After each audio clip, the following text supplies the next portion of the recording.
Awareness is key when it comes to gynecologic cancers. We spoke to a local doctor from Intermountain Healthcare, the sponsors of the segment, to learn more on risk factors and prevention.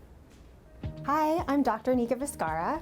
I'm an OBGYN generalist with Intermountain Healthcare in Las Vegas at our Women's Health Clinic. And I'm here to talk about gynecologic cancers today.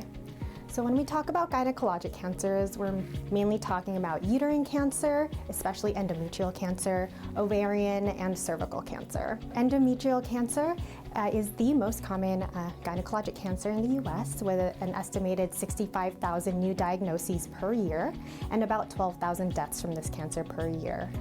The average age of diagnosis is over the age of 60. Typically it affects postmenopausal women, but with certain risk factors can affect younger women occasionally. So risk factors of endometrial cancer are increasing age, especially postmenopausal, obesity, meaning body mass index of greater than or equal to 30, history of anovulation or not ovulating every month. Some protective factors are, of course, maintaining a healthy lifestyle, BMI, as well as potentially some of the contraceptives, including birth control pills and specifically the hormonal intrauterine device or IUD.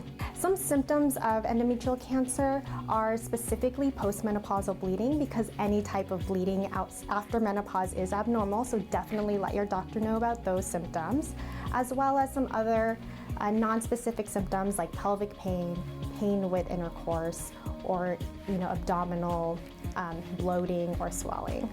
So some risk factors for ovarian cancer are age, with diagnoses rarely happening before the age of 40, family history or genetic predisposition to ovarian cancer, obesity, not having any prior pregnancies in the past, as well as infertility and use of infertility medications for more than a year. Some protective factors for prevention of ovarian cancer are use of birth control pills for at least 5 years, as well as personal history of the removal of fallopian tubes and or ovaries for prior non-cancer indications. And last, we have cervical cancer.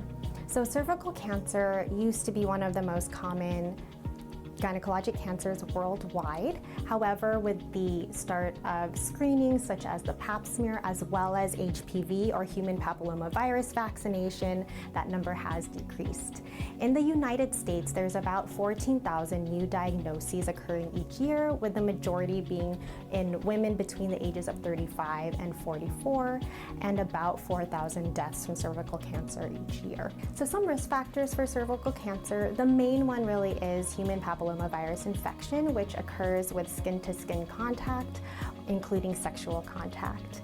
There are many different strains of HPV, and the lowest risk types cause genital warts, with the high risk types being the ones we are most focused on for cervical cancer, as they are the ones that cause cervical cancer.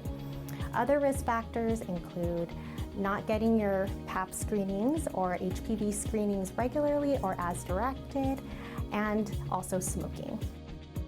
Thank you to Intermountain Healthcare for sponsoring this segment. For more information, head to intermountainhealthcare.org/Nevada. We'll be right back.